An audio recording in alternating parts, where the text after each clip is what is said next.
for the issues.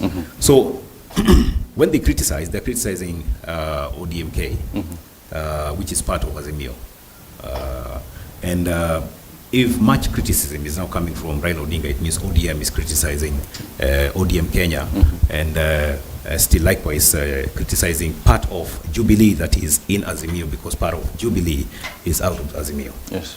With the current politics. And I do believe that Martha Karua is now planning her strategies. She wants to get it right for 2027. Having tested the race, it becomes obvious that you want to see what exactly she would have made out of, her efforts if she's able to, come up with a new strategy. Yes. So the breakup of Azimio was looming right from the word go, because it was all about, like I say, when you center your politics to an individual, and then you have partnered with people who have come with ideologies, they will not agree, because the obsession that is there, especially in ODM for Raila Odinga, would not be so well stomached by guys from Mount Kenya, who are a bit liberal in terms of who to elect, who to work with, starting from an MCA all the way to the president.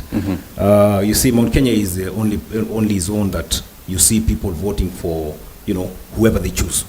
They may go as a block, and sometimes they may split on decisions. Yes. And this is what happens. We had a small split because we had like 800,000 votes going to the other side. So that's the voice that has been helping Azimio to shout down His Excellency Dr. Ruto's effort since the second month of institution of his government. Yes. Second month. He hadn't even completed formulating his government, and you could see that by that time mandamanos were being planned and implemented in the third month. I think they never gave this government time to get its act together. Yes. So when you see what is happening, I think it was expected.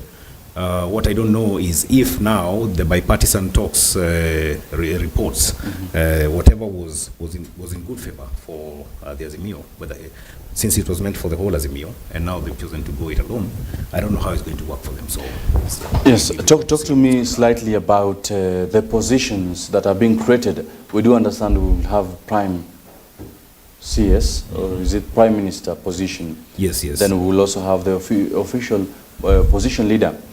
Now, we do understand that you don't just have a prime minister.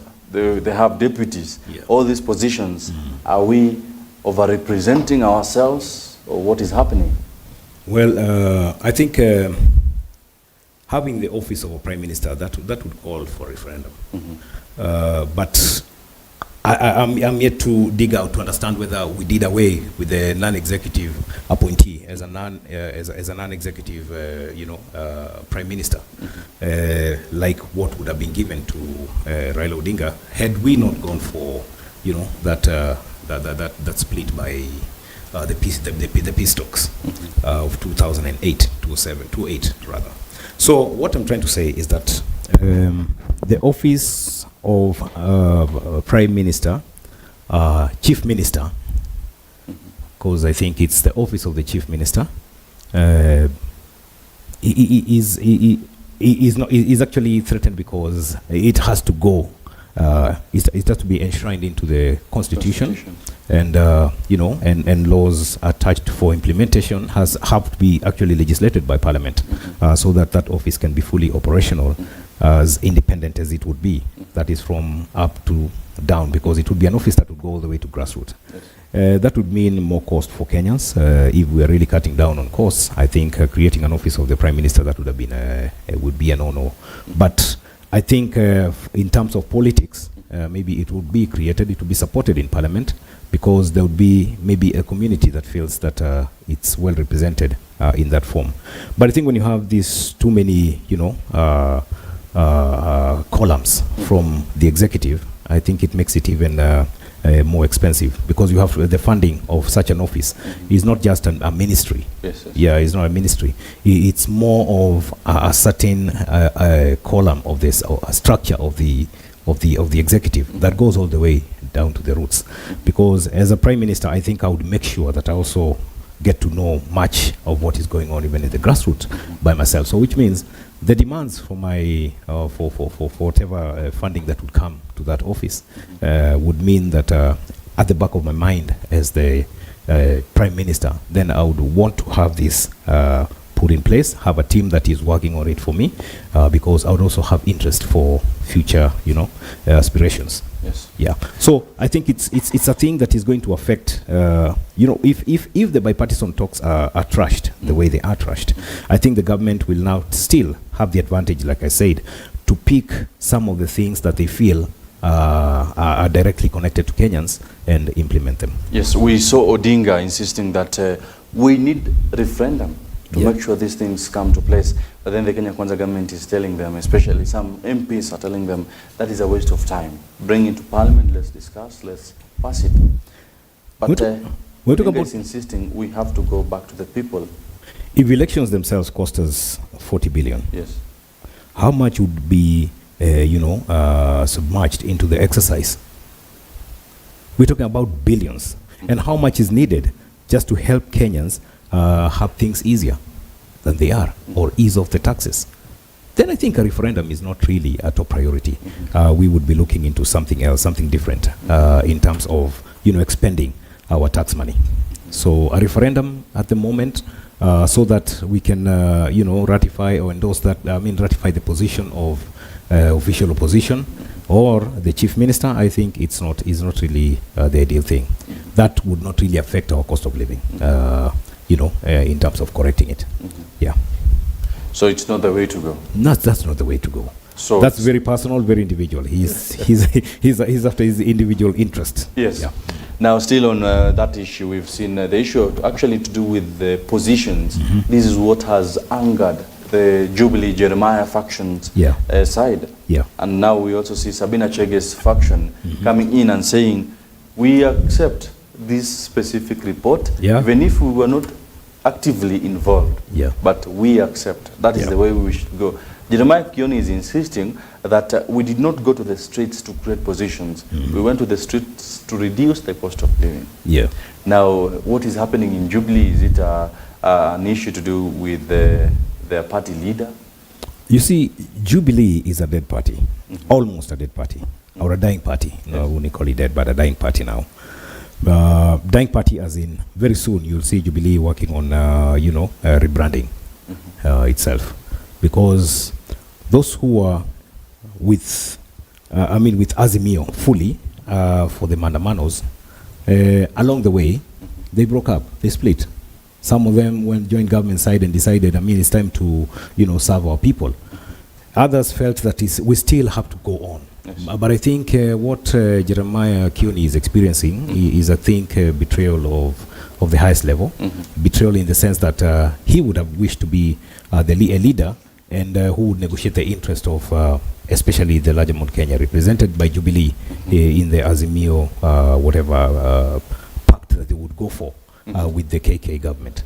But unfortunate thing is that part of Jubilee team had already joined the KK. Yes. So the ones who are saying yes to it are the ones who have been supporting the government agenda for the sake of the people that they represent. The ones who were left are the ones who are supporting the Azimio agenda, and that means it would make sense in some regions, because if you go to Mount Kenya now with the Azimio agenda, it may not really make a lot of sense, because the cost of living was about the Kenyan. Okay, positions in leadership and offices to be occupied is about the creme de la creme in that squad, Those are the ones who are supposed to benefit. But now when it comes to Kenyans, even the discussions themselves, they didn't have the cost of living as the major prioritized thing. Yes. They prioritized other things, positions that were meant for individuals. Then they gave it the last slot that now we are starting to discuss cost of living, while every other thing has been used to trash the talks. Remember last week is when they were saying, we are starting, last week, but when they were starting to say, they started saying that this is the time we want now to discuss the cost of living. It will be the first thing, because that's why Kenyans went to the streets. Okay? Now, going to the streets and then your interests are represented last, and then the whole thing is trashed, then I think Kenyans will feel cheated soon as they realized what exactly was going on behind the curtains. Yes. Yeah. Can Odinga, or rather can the Azimio faction look for a way to bring Martha Karua in for these positions to make sure that they don't weaken the coalition, or is it a matter of you take your way, we will go with the way? Survival of the Azimio coalition is something that is dicey at the moment. You can't bag on it. Yes.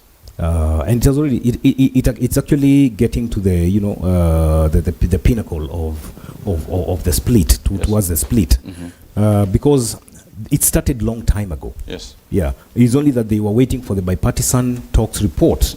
That is what had kept them lulled for quite some moment and waiting. But now I think it's time for them now to move on, because if ODM has accepted that it has to now start planning for 2027, it means President William Ruto will begin to work and do his work as a KK government. And I think that means Raila Odinga is now planning for 2027. So if Raila Odinga is planning for 2027, what would be left for Martha Karua? It's not another alliance. I think they would try as much as they can now to strengthen their parties at party level, to have those roots in the national, you know, GMAP, so that they can be able to be accepted all over. So as they seek acceptability and also present the agenda, present their leader, as they did once for Martha Karua when she gave it a shot, it's still the same thing they're now going to do. But I also still don't think that Martha Karua might really survive as the NARC Kenya leader if the party does not belong to her, her pass, you know, her wallet. So these are things that we are looking at, because she might survive, she might not. But I'm talking about inside politics of the party. So Jubilee already has its split. That one is obvious. NARC Kenya is coming up. ODM is still having something to grapple with, the age of Raila Odinga come 2027. So I think this is something that some of them are going to use to hit at, you know, Raila Odinga and the Raila Odinga faction. So by the time we're getting to 2027, there's a lot that will be, you know, will have transpired. So we're waiting to see what exactly they're coming up with. But I don't think it's going to be easy for them to hold together again, the Azimio group, as it were. Yeah. That is quite interesting. Actually, we were waiting to see how that will turn out to be. Sure. But just a quick one. You do remember that Kenya Kwanza started an issue to do with party elections from grassroots levels. Yes. And looking at Kenya Kwanza, we do understand that UDA in itself is actually it's actually the largest party in the coalition. And being led by President William Ruto. And you know, he's now the kingpin of the Rift Valley region. That is his area. We've seen Nandi Senator Samson Cherargei coming out to bash at Transport and Road CS Kipchumba Murkomen. Many are saying this is the issue to do with who will inherit Ruto's position. An interesting one. It has started early, and we also do understand that this was an issue earlier on that started to do with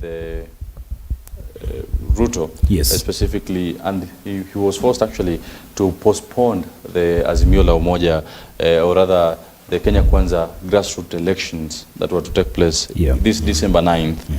Now they've postponed it to next year. But then Cherargei is now coming out to bash, or rather to claim that Murkomen is now involved in matters to do with corruption, bribes. You know, these are very serious allegations. And we've seen people from that area saying that one of the persons that might inherit from Ruto is Cherargei, from the fact that he speaks out consistently as compared to Murkomen. What is your take on the ongoing issue between the two? To sum it up, when you saw me draft some things here, I was just trying to bring it out that supremacy battle is inevitable. And before I get to supremacy battle, may I inject something about the suspension of postponement of the elections at NARC Kenya for UDA. You know, not UDA, but Kenya Kwanza. Kenya Kwanza grassroots elections, they could not take off because intelligence, that is a party intelligence, was able to discover that actually Azimio brigade is the one that is organizing our grassroots elections. And so they had to get back to the drawing board, because Azimio guys were actually planning these elections, organizing Azimio people into very critical positions at the grassroots of Kenya Kwanza, Kenya Kwanza party, Kenya Kwanza coalition. Okay, so when they discovered this, they had to suspend it. So that was the case, and maybe many other reasons that would have entailed. Battle of supremacy, regional supremacy battles. They're there in Mount Kenya. It seems like Uhuru Kenyatta is not ready to let go, while Rigathi Gachagua seems to be the relevant person for the Mount Kenya people, being in the highest position right now of reference, where to any Kenyan who would like any form of development in their region or in the area, the person they would talk to is actually the one who is next to the president, and this person now is Rigathi Gachagua, and that battle of supremacy goes on. Okay, in Rift Valley, it is who shall succeed William Ruto after he leaves office. So by the time we are after 2027 elections, the battle of supremacy shall actually escalate, because it shall get, gain its gear to the next level, because by that time they'll be looking at Ruto's retirement. So what they're doing, they're just positioning themselves, that is in Rift Valley. So when you see somebody trying to bash the other, Cherargei bashing this gentleman for transport, it is because they know who's getting closer to the president, and what they fear is that endorsement. And if the endorsement takes place and goes for Ruto, for Kipchumba Murkomen, then Cherargei would not be as comfortable. So I think what we're looking at is positioning. It's happening in Rift Valley, it's happening in Nyanza, and like I said, Nyanza is already breaking up. It's full allegiance to Raila Odinga. Excuse me. Well, that is okay. That's a cold, yeah. Now, Nyanza, it has Raila Odinga. But you can see the politics in Siaya is not completely, in support of Raila Odinga per se, or the Odingaism. Homa Bay, the same. Migori, the same. Okay? So this is happening regionally. Who shall succeed Raila Odinga when his time comes for retirement out of active politics, active politics rather. So that is happening. You've seen the likes of Boni Kalwale also attacking people like the chief minister, Musalia Mudavadi, because they come from the same region. That's the Kakamega. But the Bukusu, I think, are yet to begin their battles They're actually silent because they feel like their man is number 3. Yeah, the man is number 3. So they're a bit comfortable for a moment, because they've been the swing vote for the successive elections that have been there since, I think, the Moi time. You go to Bukusu, you get your support, you're able to split Luyas, and that is how it has worked for the opposition since 1991. So I think what is happening right now is that the Western people in the Bukusu region, they actually feel a bit comfortable and well recognized when they have Moses Wetangula as the number 3 in this government. So Kakamega, they have to have this thing squared.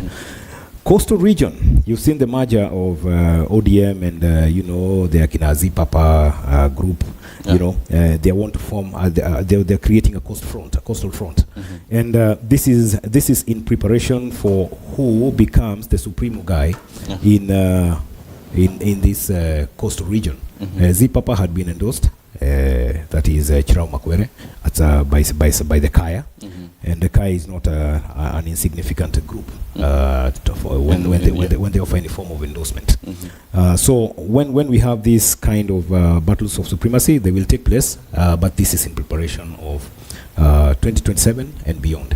So it's just a matter of strategizing. Their positioning, Each one of them has got their own individual strategies. Yes. Kalonzo Musyoka had already started, like I told you those days when he was working with a guy, if it is in Bakassi, he was working with a fellow called Gaucho, while Raila Odinga was working with this other fella, the bearded guy, Okanga. Yeah. So that shows you, because they're the guys organizing their grassroots politics in areas like Bakassi. So what I'm trying to say is that politics, that's how it goes.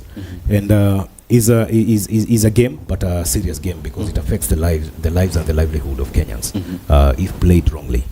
If done right, then it benefits Kenyans. So I call it a game, not because it is not like a football match. You watch, you're done, and you promise next time we'll deal with you. Because when you have mandamanos, when you have clashes, the people who suffered losses, the people who suffered death, the people who lost their, their loved ones. And so the people who are affected one way or the other. So it's not a game per se, but it's a game. It's a game of wits. So what they're doing now is just exercising their strategies and the intelligence to see how it works for them come 2027 and beyond. Yeah. That is quite interesting, especially the matters to do with that. We're also waiting to see how Mount Kenya will go, because now Kamwene also seems to want to swing to the other side. Like I told you, Kamwene did one mistake. It's the faces they fronted as our image. That one already beats them. Yeah. So it means that some of the faces they fronted, they're not going to work for them. That one is out. Yeah. Nice. So he's going to face a big challenge. Yeah, it's actually been a game of tit for tat. Yeah. But then also, Azimio leader Raila Odinga is insisting that, especially Edwin Sifuna, the Secretary General of ODM, has been insisting. But you see now, with Mount Kenya, when you have Maina Jenga leading, I mean, it really may not really. It's still early to have Maina Jenga fronting, such a serious thing. Yes. Yeah. Now, you're actually bringing an interesting one. We did have MPs from Central coming out to say that they are not ready to have sects like Mungiki being revived and the rest. That's what I'm saying. You see the seriousness of this matter. When you front Maina Jenga, being the pastor he claims to be, if he is a pastor, wiping out the history is what they would be working on. Because there's something that had been implanted in Kenya, in people of Mount Kenya, that I mean, by their own members of the own kin, and they feel this is not the time. This is not the time. There should be quite some transformation, and I believe that is what they should do. They should take a backseat and try to see from where do we do our cleanup and how do we do it so that we can become acceptable once again. But when you come in the same outfit, and like I told you, when you have him as part of the leading team, it poses questions on the people of Mount Kenya, and that's why you're seeing the kind of politics you're seeing. I think they should re-strategize. Yes. We love our youth, and I think our youth should actually have that independent mind to try and see things from their own perspective that would benefit them and benefit their livelihood. Yeah. Interesting. Just a couple of weeks ago when Maina Jenga had his case back in Nakuru, that specific court, youth were there in huge numbers. Yeah. And the judge had to find a way not to chase them away, but mount screens, let them follow up these specific proceedings. And after that, we saw some of his close allies, Maina Njenga's close allies, saying that it is Gachagua who fronted all these cases, and now he's being accused of so many things, which, were cases from back then. But many are also saying that it's Gachagua who is frightened by the moves that Maina Njenga is making politically. But then we say, let's wait and see how that will turn out. Because the supremacy battle, like I said, is the Kamwene versus the government side. People supporting Rigathi Gachagua, the KK supporters. So the Kamwene is actually formed by the Jubilee Brigade. Yes. So that's Jubilee versus the Jubilee that supported Uhuru Kenyatta and Raila Odinga for Azimio, and versus the KK guys. Yes. Yeah. Okay. Nice. We're waiting to see how that will turn out. You know, by 2025, as you normally say, is when we can now start predicting all these issues. Sure. Now, experts say Kibaki will be shocked at Rutonomics, some of the moves that President William Ruto has made on matters to do with the economy. But an interesting one, whereas new 2 trillion Kenya shillings loan from the IMF and World Bank have eased fears of the country defaulting on the Eurobond, they are plunging the country deeper into debt, besides being saddled with tough conditions such as punitive tax measures and removal of subsidies that have only made life harder for many Kenyans. This is actually what is ongoing. The two dailies have highlighted some of the statistics right there from where the former president, the late Mwai Kibaki, left the country, or rather the debt at 1.79 trillion. Uhuru Kenyatta left it at 8.7. Now President William Ruto has taken it to 10.58, an increase of 21% in 12 months.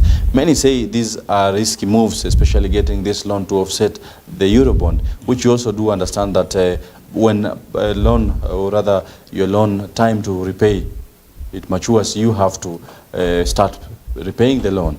But then the issue to do with this is they are saying the new loan from IMF and World Bank is a risky move that President William Ruto would have not made. Now, what is your take on some of these issues to do with the tax and the tax measures he's been making, and also the loans he's been taking? Well, contrary to what the dailies are talking about, dailies have got a history. The dailies reporters, they have an archive. They can dig out what they have said before. If you look at the statistics, I mean the figures given here, Kibaki was able to deal with Moi's debt and still bring about some development.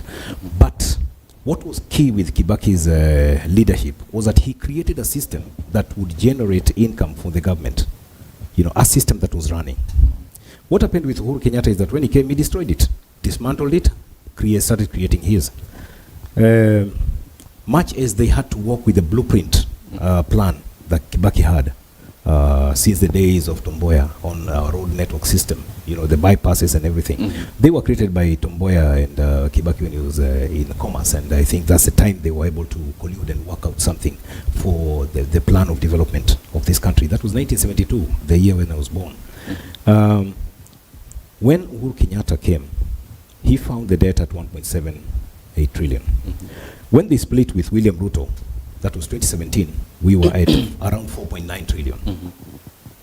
What the dailies are not telling us is the discrepancy. 9 trillion and 4 trillion, or 4.9 trillion, to 9 trillion. Actually, it was beyond 9 trillion. It had just come down from 11, I think, to 9. To 11 trillion, it means you had borrowed more than 6 trillion.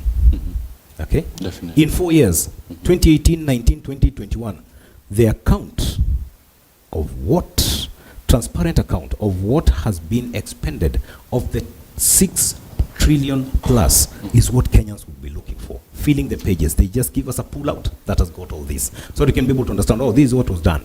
Okay? This is what has been accomplished.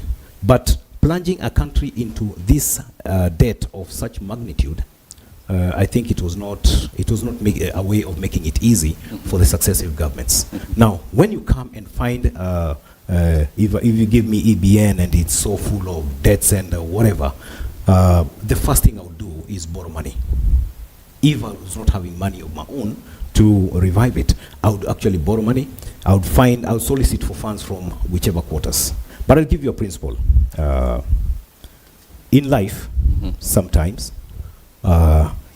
it's easier to work with your enemies to success than work with your friends turned foes into success. When you have a friend whose aim is to destroy you, I'd rather work with somebody who is giving me just some lip service, trying to make me feel like we are together. But in real sense, they're the ones who caused it. They're the ones who caused this debt to get to that point. Okay? That's what I'm saying. Can the dailies, can the media begin now to give us the, whatever account of of whatever was expended, and it's actually the projects themselves that were being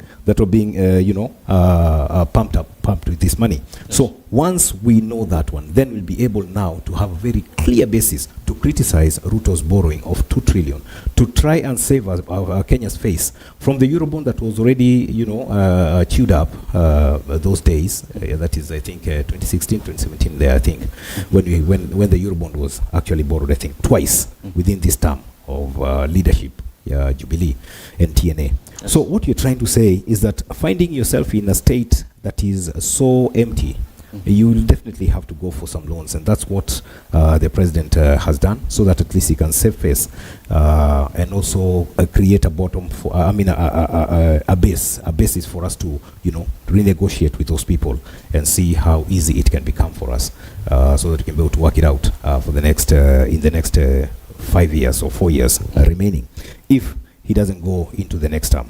Yes. However, when these loans were being borrowed, now let's get back to the archives of the media. Yes. We were talking about Kenya having, Turkana itself, Turkana oil, yielding how much? 200,000 barrels per day of oil. And at that time, I remember seeing Governor Nanok negotiating for the Turkana people and granted 15%, which means there was oil. And it was converted into 2 billion shillings daily. So we said, okay, go ahead and borrow. So they wanted to a borrowing spree. But coming from UK, we had statements like Talo will be here long enough, indefinitely. And since they have discovered that our wells are now not having any oil except gas. So, but our pipeline is already reached Turkana, so the trailers that were being hijacked by the Turkana people will not be hijacked, because now it's a pipe, and the pipe is, maintained. I think the government should now come out clear and please tell us about the oil, which is what would the treasure that would help Kenyans pay up their debts first. So if they would do that, then I think things would be easier, because the oil issue is somewhere tucked down there. No one is talking about it. I think we need oil issue to be brought up. Yes. And if Talo is not able to, do a thorough exploration, needful exploration, because we know that, our Rift Valley, all the way from Saudi Arabia, yes, the deepest of the Rift Valley is actually in Kenya. Okay, so definitely oil deposits, looking at the rock strata, is actually bringing it to down Africa. So in Kenya, I think we ought to benefit from oil more than even the Gulf. So what you're trying to say is that now that His Excellency Dr. William Ruto is working towards Pan-Africanism, I think that freedom is what we need. We need that mental freedom. And once Africans know who they are, know their wealth, then they will be able now to do business with the willing person. China has got China Oil Corporation Company, which does well with the oil exploration in Uganda. And that's why you're seeing Kenya having these challenges. Tanzania is also having their thing coming up. So what you're trying to say is that Kenya should actually come out clear. Cartels that would be there, maybe it should be dealt with, and maybe we would see how this thing would come down to benefiting Kenyans, because it's a natural treasure, yes, national treasure, and natural at the same time. So we need it for the benefit of all Kenyans, so that the debts can be brought down. Yes. Yeah. Interesting one. Now, on matters debts, yeah, you are saying that you have to borrow to sustain the country. In the first instance. Yes, in the first instance. Now, a good one, if by the time President William Ruto leaves office in a couple of years to come, if the debt gap will have gone up by a bigger percentage, what would you say by then? Circumstances differ, because when Ruto, the president, was taking over in August 2022, there was no Gulf War, not Gulf War, but the Gaza War with the Israelis. There was no bad blood really per se, yes, as at the level it is with the Arabs and let's say Muslims against the Jews. So, like I said, if these people would go into shutting down the valves, the oil valves, then Africa would suffer. Being a president of a republic like Kenya definitely would not be an exemption. Okay, but this is something you had not projected. This is not something you had foreseen. It has come up. So, who would be that expert that understands the future more than God? It is only God who knows. And so, what if, again, things turn around opposite, contrary to the mathematicians who have done plus and minus and multiplication, that this is how it shall be, and God causes it to happen differently? Today in Nairobi, you're not experiencing really the harsh El Ninos that you had experienced. Maybe it's going on elsewhere. It's a moment for Nairobians to thank God because the weather is well balanced. A little rain last night, you have sunshine this morning. I mean, this is what we're looking at. So what you're trying to say is that if we are not so proud, then I think we would let God do his work. Kenya is a nation that is loved by God. And some of the things that would have happened to Kenya, that God has protected Kenya, I think would have been, would actually hit us so hard. So I don't want to pretend to know what would happen tomorrow, because things might work to our favor. And based on certain prophecies, if we go now by prophecy, I think there's some people who prophesied long before 2012 elections about this sitting government. And secondly, looking at the scriptures where we are right now, Kenya is a place for Christ, and I believe religion must grow. Now, getting spiritual, religion must grow, and the free space must be there. Then it means the favorable government must be in place.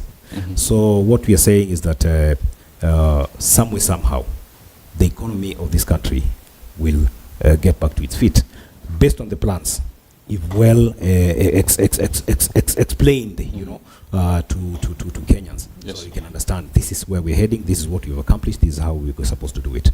Then I think we'll be getting somewhere, contrary to whatever has been offered as prognosis. Yeah, all will be dependent on the issue to do with the circumstances. Now, a quick one before we wind it up, just because I understand I've got a minute. High fuel prices on the cards as Ruto pushes for new carbon tax. We do understand that he's looking forward to compel fossil fuel companies and industries that emit greenhouse gases to pay for the damage that their operations cause to the planet. Well, in as much as he's pushing for that, do you also think it's also time to move away from fossil fuel usage? Because if we are pushing we are pushing them to pay, meaning fuel prices will go up. But is it also time to consider other options? You see, that is now the misgiving. That's the undoing thing. We have the geothermal. The deepest of the crust is actually right here in our Kenya's Rift Valley. That's why we're able to tap the steam from the molten magma down there. We're able to get this steam and convert it into electricity. We have lots of it. If it's injected into the electricity grid, then you have more power to run even the industries. Look at the areas that are affected by, you know, strong winds. It's almost the whole of northern Kenya, which is more of Asal. That is wind power, which also can be tapped right here at Ngong Hills. So you have a lot of wind. Kitengela here, everywhere where we have this, I mean, wind blowing so hard. I think we can be able to tap and have this, you know, injected into the grid. Then we're good. Look at solar power. Again, northern Kenya, the northern part of Kenya, and I'm talking about Isiolo on upwards. These are people also who can supply the country with more than enough energy. Before you even go to planting some, I don't know, you called what, I don't know, something there. There's a plant that Rwandese are using to produce, you know, green energy. Before you even go for vegetation, you can imagine how much we have that is natural. But the West would not wish that you look at this direction. Because if you look at this direction, who will buy the machines to generate electricity? So you'd rather buy generators from the West and other countries and generate electricity at the very high cost and then sell it to Kengen. Instead of letting Kengen use what it has in geothermal, in wind, and solar, and have water for agriculture and drinking and, you know, other usage. Yes. Yeah. Interesting. This is the direction the government is supposed to be taking. Let's maximize on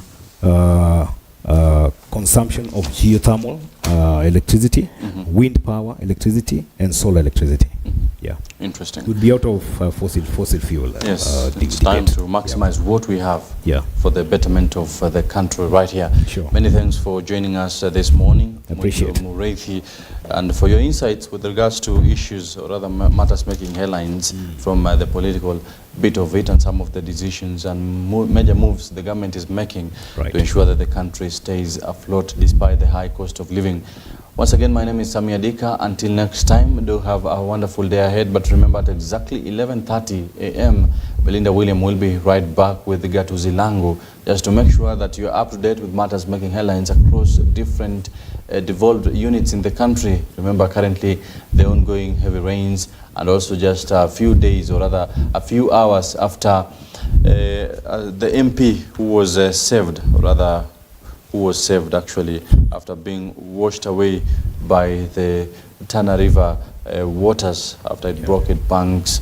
Now the MP was distributing foods, but the government says that all the 18 on board have been accounted for. That's actually good news, but Belinda will be helping us break down how the 7 billion Kenya shillings that were disbursed to counties have been put in use. Is it a matter of just distributing aid, or will the funds go a long way in making sure that some other mitigation measures are put in place? Because we're not saying this is the last time, and the Met Department actually say that the rains might be going all the way to February. We have 3 more months to at least work on a few things to make sure that we reduce the impact of El Nino rains. Well, that right there marks the end of EBN Morning Live. Until next time, goodbye. Bye.